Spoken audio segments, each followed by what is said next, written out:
Question is, who? Well, everybody lies from time to time, you know. And that's a fact. Well, some more than others. But you know, let's just limit everything to the things that concern me the most.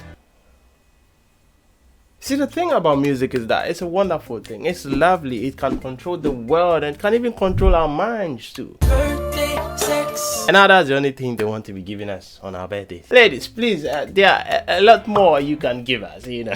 I want this one, please. So yeah. Well, we can all agree that everybody loves music, but there are a lot of things people don't know about music. And I like to point them out briefly. Basically like 4 points. So this video is about to be a little bit unconventional. I might rant a little bit, but who cares? The music industry is not what you think it is, and most musicians are not as rich as you think they are. Not all of them write their songs. This is a stated fact. There is what we call ghostwriting, which are not really that appreciated in the music industry, but well. There's one way to catch that they use ghostwriters. It's going to be very difficult, but you know, if you pay attention, you might see. Everybody has habits, everybody has patterns that rarely change over time. And so there are some words that artists use, you know, since the beginning of time, they hardly change those words. So just go to the beginning of their career, observe that certain pattern. So now go to the latter of their career, you might see a slight change or a drastic change. Drastic change means ghostwriters. Too much unnecessary work though. Come on, I'm not saying ghostwriters is a bad thing. Come on, it makes the work easier. All I'm saying is if you credit yourself to 100% writing that, it's not really favorable for the ghostwriter. You're pushing him away, you know, him or her. Yeah. To be honest, in the music industry, the musicians, the people out there kind of do like only 20% of the work. The most underrated people in the music industry are the producers. And in terms of shows, the live band, oh my god, underrated. In terms of the live band, I'm saying that because that's my job. I've said this a couple of times on this channel. Even though I'm trying to be a musician, expect some singles this year. But you know the disrespect from some of the musicians. Some of the musicians can talk to you and you're like, I can't get you, family friendly. You know, there was this one time that some artist, a name undisclosed, really pissed me off. And an hour before the performance, I walked away.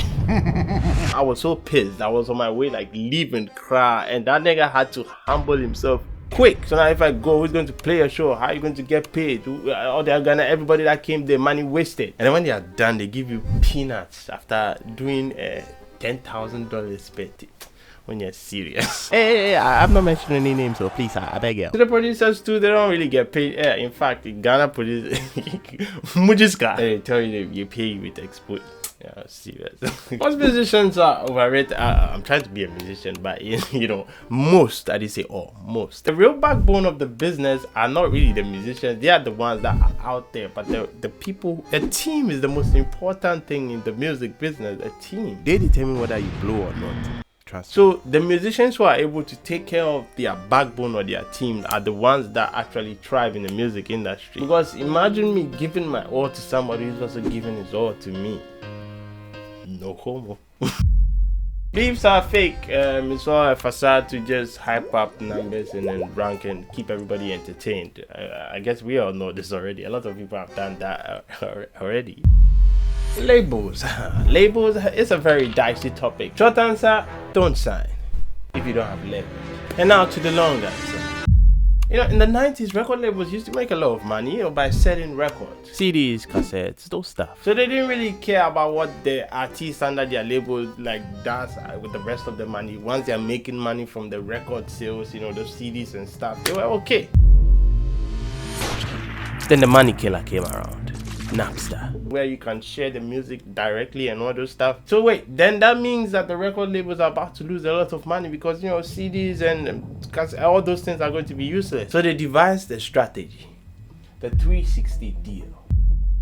It means they take a cut off. Simply put, your life. Everything you do, business meetings, merch, selling merch, streaming, live shows, and every 360 all around. Because that was the only way they could, you know, survive. Of course, musicians would push back. They'd be like, yo, are you serious right now? You just want to sign a deal and take all that? No. But they found a way to lure musicians in. We call it advance. You know, the advance payments are mostly huge amounts depending on the kind of musician. I was happy just getting some answers. I ain't even know what a record advance was. So it kind of clogs their main goal or the ultimate, long-term detrimental effect it might have on the musician. Everyone has a prize.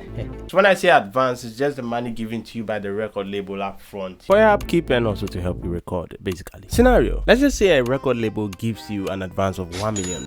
Okay, we are in Ghana, no record label is giving you $1 million. But hypothetically speaking, let's stay with. But note that $1 million isn't free. You are going to pay back. It's a loan. All the money that goes into creating the star must be paid back. So out of that $1 million given, you have a manager, right? And most managers take 20%. So you are going to pay your manager 20% out of the $1 million. Pew, gone. And you have lawyers and all those legal fees. Pew, gone. So now you're left with $700,000. Then the government must take its share. Now you're going to pay tax out of it. And according to tax laws, the higher your amount, the higher the tax you pay. So let's just say 20% tax. That's $140,000. So now you're left with $560,000. So the $560,000 is the amount you get to keep. And note, you're still owing the label $1 million.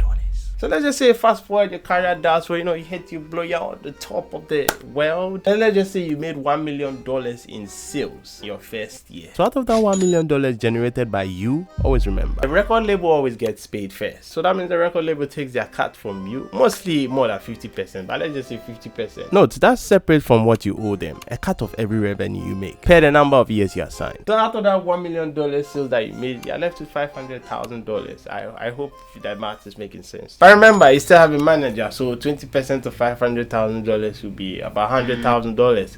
So now you're left with $400,000 to keep for yourself. But remember, you owe $1 million from that advance in the beginning. So you pay that $400,000. So now you're still left with $600,000 in debt. Not really a favorable business if you ask me. But of course, to the record label's defense, they are risking on you. Come on, they are giving you $1 million. They don't even know whether you blow or not. So that means if you don't blow, that $1 million is gone. So it's kind of like a risk. And to their defense, again, it's not all record labels that are like that. Some are a bit lenient, but some of them will take your whole life. Right? Because you have no leverage. Like, you are nothing. You are just nobody, and they brought you up and then they blew you. So of course they are going to control your life. So my advice with that, don't sign a record label if you don't have leverage. There are a lot of ways to get leverage. Right now we are in the social media world. That's the easiest possible way to get leverage. Try and build a following. Try and create something for yourself. Now when you're going back to your record labels, you have more leverage in order to sign a better deal. Because you'll be cheated if you don't have leverage. It's life. So yeah, most artists are broke. They live flashy lives, but capre. A famous man once said something that has resonated with me over the years, and I'm sure it will resonate with you too. Listen carefully. You didn't hear anything right because you are not listening carefully. Let me slow it down. Now, if you pay close attention, you could hear him say, like and subscribe. Okay, bye. Woman are insecure, woman are shaky, woman are insecure, woman are shaky.